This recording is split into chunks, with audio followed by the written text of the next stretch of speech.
ਸਾਧ ਸੰਗਤ ਜੀ, ਆ ਸਾਡੇ ਵੀਰ ਬਲਵੀਰ ਸਿੰਘ ਜੀ ਤੇ ਹੋਰ ਸਾਰੇ ਇਹਨਾਂ ਨੇ ਜਿਹੜਾ ਉਪਰਾਲਾ ਕੀਤਾ ਹੈ ਸੱਚੇ ਪਾਤਸ਼ਾਹੀ ਦਾ 100 ਸਾਲਾ ਮਨਾਉਣ ਦਾ, ਤੇ ਜਿਹੜੀਆਂ ਸਾਖੀਆਂ ਆਪਾਂ ਨੂੰ ਸੁਣਨ 'ਚ ਮਿਲ ਰਹੀਆਂ ਨੇ, ਇਹਦੇ ਵਿੱਚ ਮੈਂ ਵੀ ਆਪਣੀ ਥੋੜ੍ਹੀ ਜਿਹੀ ਹੱਡ ਬੀਤੀ ਜਿਹੜੀ ਮੇਰੀ ਜ਼ਿੰਦਗੀ 'ਚ ਆਈ ਹੈ ਉਹ ਮੈਂ ਆਪ ਜੀ ਦੇ ਸਾਹਮਣੇ ਪੇਸ਼ ਕਰਨ ਲੱਗਾ। ਆਪ ਜੀ ਨੂੰ ਦੱਸਾਂਗਾ ਮੈਂ ਥੋੜ੍ਹੀ ਜਿਹੀ ਸਾਖੀ ਸੱਚੇ ਪਾਤਸ਼ਾਹ ਸਤਿਗੁਰੂ ਜਗਜੀਤ ਸਿੰਘ ਜੀ ਦੀ ਜੋ ਮੇਰੇ ਨਾਲ ਬੀਤੀ ਹੈ। ਕਿ ਮੈਂ ਅਮਰੋਏ ਦੇ ਅਸੀਂ ਰਹਿਣ ਵਾਲੇ ਹਾਂ। ਜਦੋਂ ਦੀ ਆਪਾਂ ਹੋਸ਼ ਸੰਭਾਲੀ ਆਪਾਂ ਅਮਰੋਏ ਰਹਿੰਦੇ ਸੀਗੇ ਉਦੋਂ, ਅਤੇ ਅਮਰੋਏ ਤੋਂ ਉੱਥੋਂ ਹੀ ਕੰਮ ਸਿੱਖਿਆ। ਅਸੀਂ ਬਿਜਲੀ ਦਾ ਕੰਮ ਮੈਂ ਉੱਥੇ ਕਰਦਾ ਹੁੰਦਾ ਸੀ, ਉੱਥੋਂ ਹੀ ਕੰਮ ਸਿੱਖਿਆ। ਕੰਮ ਸਿੱਖਣ ਤੋਂ ਬਾਅਦ 'ਚ ਫਿਰ ਉੱਥੇ ਹੀ ਕੁਆਲੀਫਿਕੇਸ਼ਨ ਆਪਣੀ ਸਾਰੇ ਪੜ੍ਹਾਈ ਉੱਥੇ ਹੀ ਕੀਤੀ ਆਪਾਂ। ਅਤੇ ਉੱਥੋਂ ਕਰਕੇ ਅਤੇ ਸਾਡੇ ਮਨ 'ਚ ਇਸ ਤਰ੍ਹਾਂ ਹੋ ਗਿਆ ਵੀ ਇੱਥੋਂ ਕਿਸੇ ਨਾ ਕਿਸੇ ਤਰੀਕੇ ਨਾਲ ਕੋਈ ਨਾ ਕੋਈ ਜਾਣਾ ਅਸੀਂ ਪੰਜਾਬ ਜਾਂ ਕਿਤੇ ਸੈੱਟ ਹੋਈਏ। ਅਤੇ ਉਹ ਕੁਦਰਤੀ ਪ੍ਰੋਗਰਾਮ ਇਸ ਤਰ੍ਹਾਂ ਦਾ ਬਣਿਆ ਕਿ ਮੇਰੇ ਮਾਮਾ ਜੀ ਇੰਗਲੈਂਡ ਰਹਿੰਦੇ ਸੀਗੇ ਅਤੇ ਮੇਰੇ ਪ੍ਰੋਗਰਾਮ ਬਣ ਗਿਆ ਵੀ ਇਸ ਤਰ੍ਹਾਂ ਕਰਕੇ ਵੀ ਮੈਂ ਨਾ ਇੰਗਲੈਂਡ ਚਲੇ ਜਾਵਾਂ ਬਾਹਰ। ਫੇਰ ਬਣੀ ਇਸ ਤਰ੍ਹਾਂ ਦੀ, ਮੈਨੂੰ ਮਾਮਾ ਜੀ ਨੇ ਬਾਹਰੋਂ ਸਪੋਂਸਰਸ਼ਿਪ ਭੇਜਤੀ ਅਤੇ ਮੇਰਾ ਪ੍ਰੋਗਰਾਮ ਬਣ ਗਿਆ ਇੰਗਲੈਂਡ ਜਾਣ ਦਾ। ਇੰਗਲੈਂਡ ਜਾਣ ਦਾ ਪ੍ਰੋਗਰਾਮ ਬਣ ਗਿਆ। ਅਤੇ ਹੁਣ ਜਿਸ ਤਰ੍ਹਾਂ ਆਪਾਂ ਨਾਮਧਾਰੀਏ ਕਰਦੇ ਹੀ ਹਾਂ ਕਿ ਸੱਚੇ ਆਪਾਂ ਨੂੰ ਇਹ ਹੁੰਦਾ ਵੀ ਚਲੋ ਜੇ ਕੋਈ ਵੀ ਆਪਾਂ ਸ਼ੁਭ ਕੰਮ ਕਰਨਾ ਅਤੇ ਉਹਦੇ ਵਿੱਚ ਆਪਾਂ ਸਤਿਗੁਰਾਂ ਦੀ ਇਜਾਜ਼ਤ ਜ਼ਰੂਰ ਲਈਏ। 84 ਦਾ ਜਦੋਂ ਚੱਕਰ ਬਣਿਆ ਦਿੱਲੀ ਦੇ ਵਿੱਚ, ਉਹਦੇ ਬਾਅਦ 'ਚ ਸੱਚੇ ਪਾਤਸ਼ਾਹ ਜੀ ਜਦੋਂ ਪਹਿਲੀ ਵਾਰੀ ਪਾਤਸ਼ਾਹ ਜੀ ਦਿੱਲੀ ਆਏ ਨੇ ਦਿੱਲੀ, ਅਤੇ ਸੱਚੇ ਪਾਤਸ਼ਾਹ ਜੀ ਕਿਰਪਾ ਕੀਤੀ।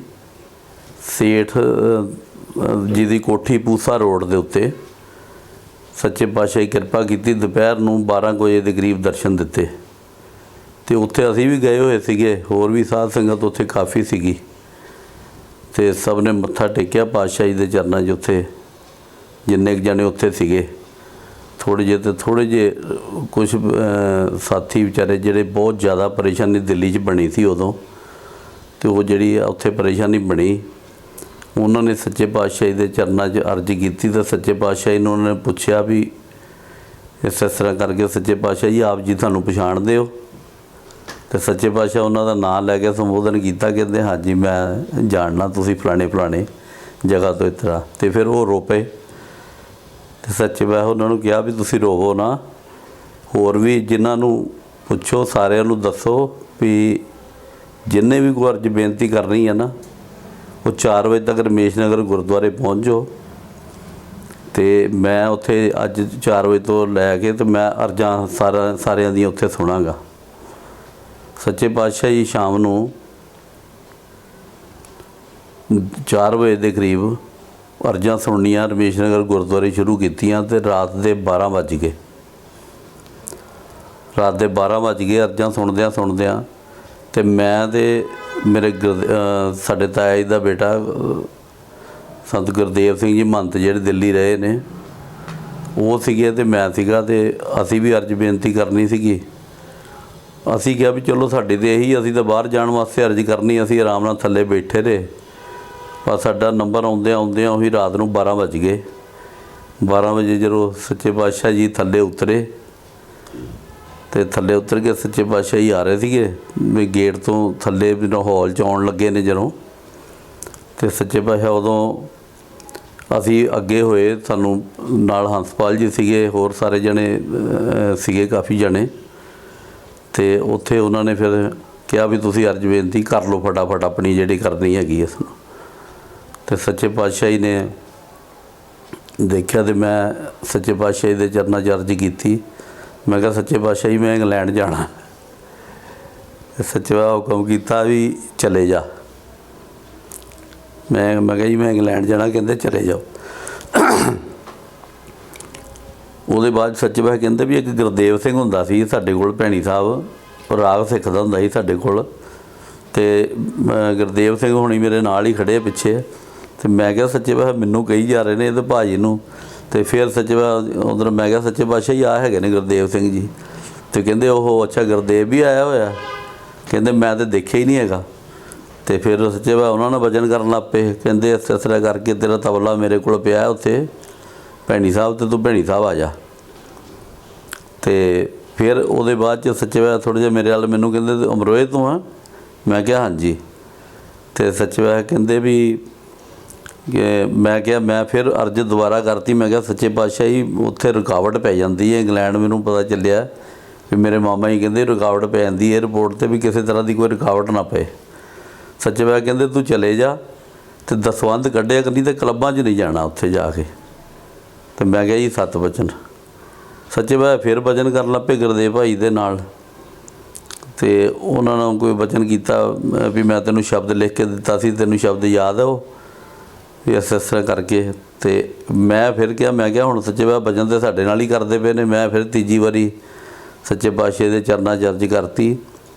ਮੈਂ ਕਿਹਾ ਸੱਚੇ ਪਾਤਸ਼ਾਹ ਜੀ ਵੀ ਰੁਕਾਵਟ ਨਾ ਪਵੇ ਕਿਸੇ ਵੀ ਤਰ੍ਹਾਂ ਦੀ ਉੱਥੇ, ਬਿਲਕੁਲ ਮੈਨੂੰ ਬਹੁਤ ਡਰ ਲੱਗਦਾ। ਸੱਚੇ ਪਾਤਸ਼ਾਹ ਕਹਿੰਦੇ ਵੀ ਇੱਧਰ ਦੀ ਤਾਂ ਮੇਰੀ ਤੇਰੀ ਪੂਰੀ ਜ਼ਿੰਮੇਵਾਰੀ ਹੈ ਅਤੇ ਉੱਧਰ ਦੀ ਮੇਰੀ ਕੋਈ ਜ਼ਿੰਮੇਵਾਰੀ ਨਹੀਂ ਹੈਗੀ। ਅਤੇ ਚਲੋ ਖੈਰ ਮੈਂ ਇਸ ਗੱਲ ਨੂੰ ਜ਼ਿਆਦਾ ਨਹੀਂ ਗੋਲਿਆ ਆਪਣੇ ਮਨ ਦੇ ਵਿੱਚ, ਤਾਂ ਕਰਕੇ ਕਿ ਮੈਨੂੰ ਇਹ ਸੀ ਕਿ ਮੇਰੀ ਤਾਂ ਅਰਜ਼ ਹੋਈ ਗਈ ਹੈ ਪਾਤਸ਼ਾਹ ਜੀ ਦੇ ਚਰਨਾਂ ਦੇ ਵਿੱਚ। ਅਤੇ ਫਿਰ ਮੈਂ ਪ੍ਰੋਗਰਾਮ ਬਣਿਆ ਮੇਰਾ, ਤਕਰੀਬਨ ਮੈਂ 10-12 ਦਿਨਾਂ ਬਾਅਦ ਹੀ ਮੇਰੀ ਸੀਟ ਬੁੱਕ ਸੀਗੀ। ਅਤੇ ਮੈਂ ਇੰਗਲੈਂਡ ਵਾਸਤੇ ਇੱਥੋਂ ਰਾਤ ਨੂੰ 2:55 'ਤੇ ਫਲਾਈਟ ਸੀ ਸਾਡੀ, ਲੁਫਥਾਂਸਾ ਏਅਰਲਾਈਨਸ ਦੀ।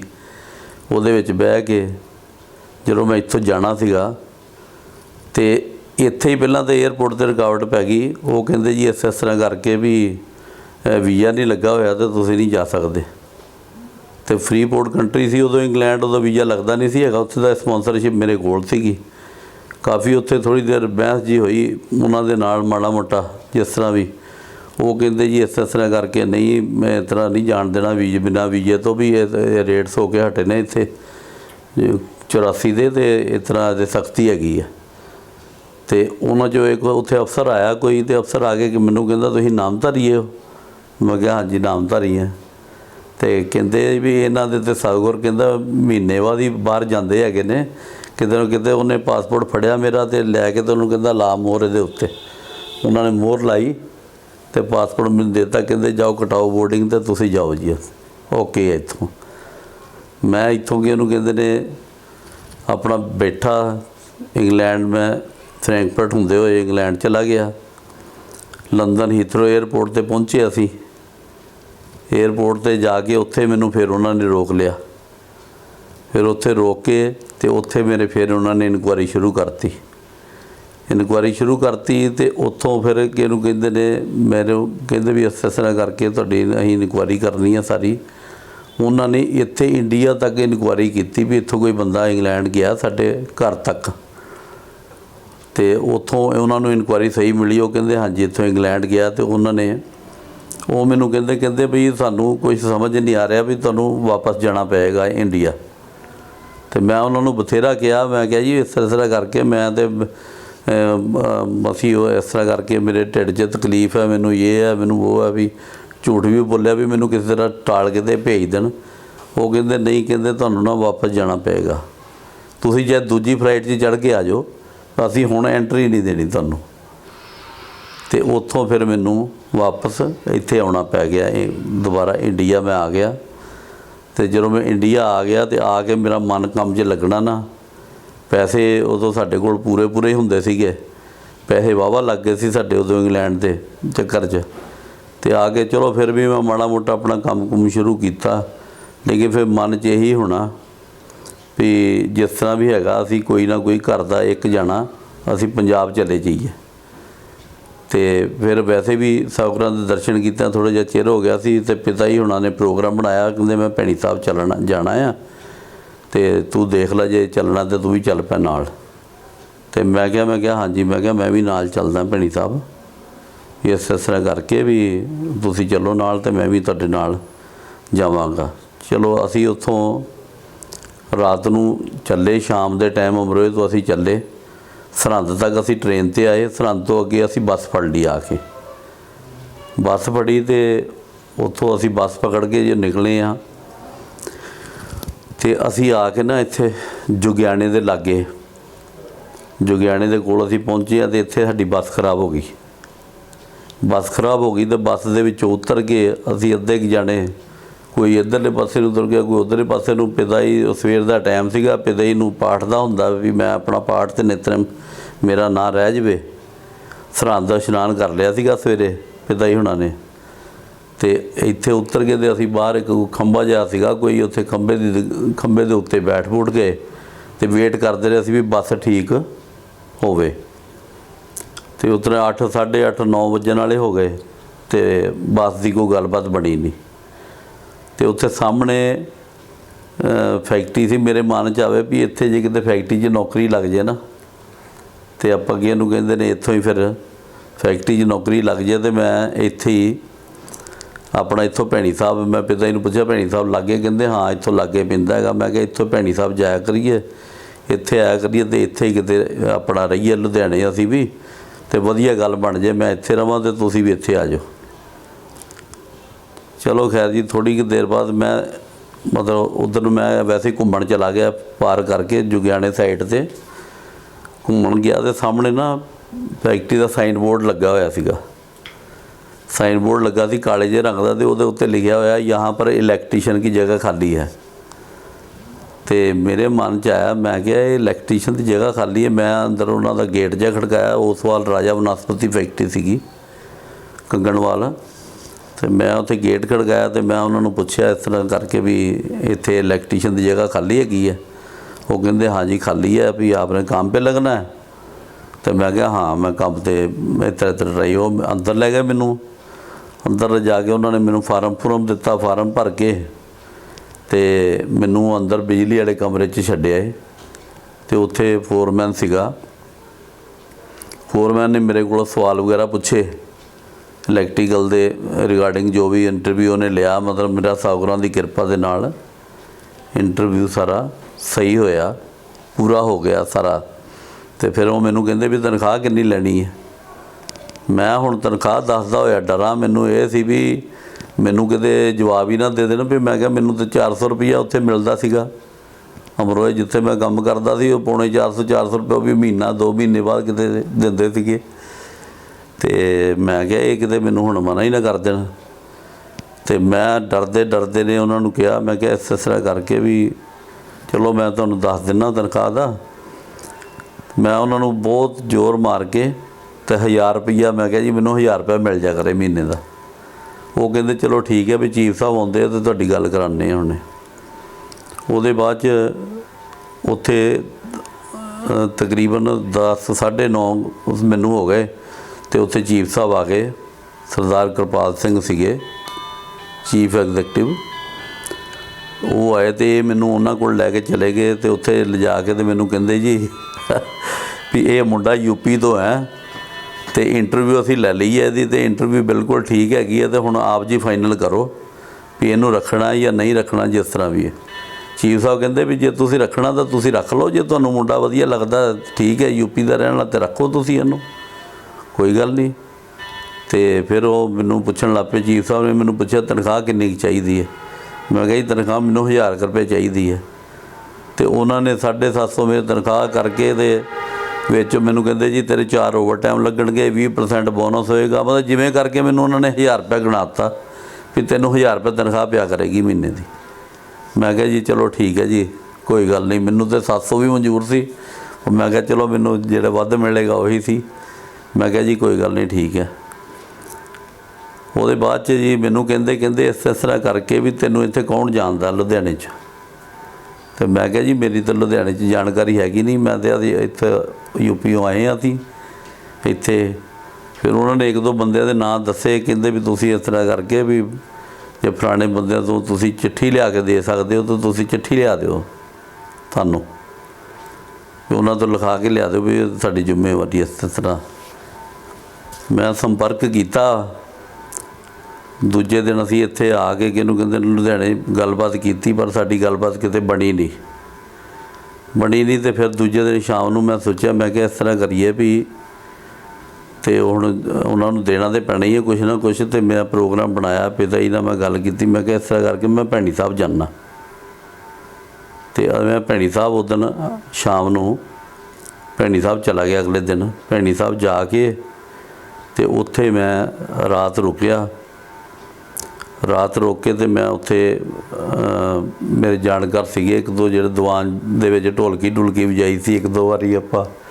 तो जानकार सीगे मुंडे एक दो, मैं उन्होंने को रुकिया, मैं उन्होंने गल दसी, मैं क्या इस तरह गल हैगी है। तो कहता जी इस तरह भी तू रात रुक जा भी सच्चे पातशाह बाहर गए हुए ने भी पातशाह जी ने शायद अज आ जाना है। तो मैं क्या चलो ठीक है। उत्थे कि कहते ने रात सुते सत्ते सवेरे उठ के मैं कि कहते ने वार च गया। तो सवेरे ही मैनू पता चल गया भी सच्चे पातशाह जी किरपा की है। पातशाह जी राती आ गए ने 9:30 बजे। तो सच्चे पातशाह बख्शिश की। फिर मैं कि कहते ने वार तो बाद जी कोठी हैगी है जिथे प्रयोग करते हैं सच्चे पातशाह जी, वो कोठी दे कोई मतलब अजे कम कुम चलता पाया सीगा, साइड तो बूटे बाटे कटते पे सी। पर सच्चे पातशाह जी उस कोठी दे विच वार तो बाद दर्शन दिते। तो मैं उदों कोठी दे अंदर बाहरों दी घूम के तो मैं कोठी चला गया। कोठी गया तो नाल मेरे प्रीतम सिंह मुंडा सीगा एक। तो वो फिर रुक गया, कहंदा तू अर्जी कर ला कोई गल नहीं सच्चे पातशाह जी नूं, जे कोई गल होएगी तो मैनू दस दी भी मैं तेरे नाल आ जांगा।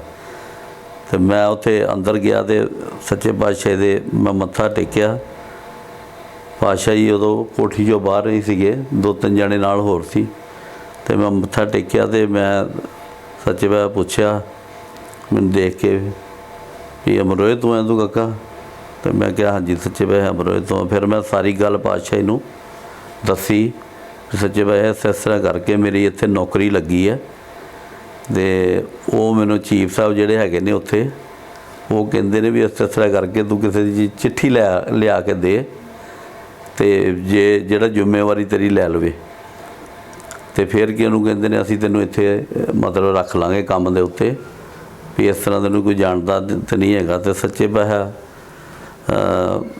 मेरी गल सुनी तो मैनूं ये लगदा शायद कि नाजर सिंह जी नाल पातशाह जी दे सीगे लंबे जे पतले जे। तो फिर सच्चे पातशाह जी ने मेरी गल सुन के तो सच्चे पातशाह फिर कहा भी इस तरह करके भी चिट्ठी किनू देनी? मैं क्या जी चिट्ठी चीफ साहब उत्थे हैगे ने भी उन्हां दे नां ते चिट्ठी लिख के देनी है इस तरह। तो सच्चे पातशाह कहंदे ठीक है भी तू इत्थे रुक।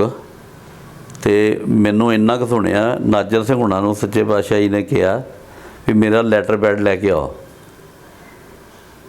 तो फिर मैं 5-6 मिनट बाहर रुकिया। 5-6 मिनट बाद अंदरों कि उन्होंने कहते हैं नाजर सिंह जी आए ने। तो सच्चे पातशाह देखिया बाहर, तो बाहर आए सच्चे पातशाह जी। तो इनवैल्व दे विच चिट्ठी बंद की हुई सी। तो मैनू कहते आ चिट्ठी लै ला, तो ये चिट्ठी उन्होंने दे देनी है। तो जे कि कहते चिट्ठी ना मनन तो जिन्हां दी उन्होंने कहा उन्हों तो भी दवा देंगे असी। तो मैं क्या जी सत बचन। फिर बस जो चिट्ठी मैं लई तो मैं पढ़ी नहीं हैगी चिट्ठी। चिट्ठी लैके उत्थों मैं तो मैनू बड़ी खुशी हुई। उत्थों मैं दोपहर नूं निकलिया। फिर भैणी साहब मैं क्या हुण कल जावांगे, कल चिट्ठी दिखावांगे फैक्ट्री जाके। तो दोपहर नूं मैं निकलिया तो दोपहर नूं आके तो मैं दूजे दिन फैक्ट्री सवेरे मैं गया। तो फैक्ट्री जाके तो सवेरे मैं किहनूं कहंदे ने चीफ साहब के कमरे च गया। तो चीफ साहब के कमरे जाके तो मैं चीफ साहब नूं कहा मैं क्या जी ये चिट्ठी दित्ती है। कहंदे चिट्ठी कित्थों लिआंदी है? मैनूं कहंदे मैं क्या जी भैणी साहब तो चिट्ठी लिआंदी है, सागुरां दी चिट्ठी है भी इस तरह करके सच्चे पातशाह दित्ती। मैं अंदर दरवाजा खोलिया सी, एक दरवाजा एक हत्थ नाल मैं फड़िया होया सी। तो मैं क्या जी आ चिट्ठी है। तो मैनूं कहंदे बस बस तुसीं ड्यूटी करो कहंदे। तो मैं क्या जी सागुरां दी चिट्ठी तुहाडे वास्ते हैगी है, उन्होंने तुहाडे नां ते दित्ती है। कहंदे नहीं नहीं तू नां लैता उन्हां दा, कहंदे बस बहुत है तुसीं ड्यूटी कर बस। तो मैं क्या जी आप जी पढ़ते लो इनू, मैं तो खोली भी नहीं हैगी आप जी दे वास्ते। चिट्ठी उन्होंने खोली नहीं। तो मैं क्या भी तो कहंदे नहीं चिट्ठी तू ले जा। तो वो चिट्ठी फिर मैं लैके आके तो अपने बिजली वाले कमरे च आ गया। ਬਿਜਲੀ ਵਾਲੇ ਕਮਰੇ ਦੇ ਵਿੱਚ ਆ ਕੇ ਫਿਰ ਮੈਂ ਆ ਚਿੱਠੀ ਉੱਥੇ ਪੜ੍ਹੀ ਆ ਕੇ, ਤੇ ਮੈਂ ਦੱਸ ਨਹੀਂ ਸਕਦਾ ਸੱਚੇ ਪਾਤਸ਼ਾਹ ਉਹੀ ਬਖਸ਼ਿਸ਼ ਕੀਤੀ ਕਿ ਮੇਰੀ ਜ਼ਿੰਮੇਵਾਰੀ ਲਿਖ ਕੇ ਸਤਿਗੁਰ ਸੱਚੇ ਪਾਤਸ਼ਾਹ ਜੀ ਨੇ ਸਾਰੀ ਲਈ, ਤੇ ਪੂਰਾ ਸੱਚੇ ਪਾਤਸ਼ਾਹ ਸਾਰਾ ਇਹ 'ਚ ਜੋ ਲਿਖਿਆ ਮੈਂ ਤੁਹਾਡੇ ਸਾਹਮਣੇ ਕਰਦਾ ਵਾਂ ਤੁਹਾਨੂੰ।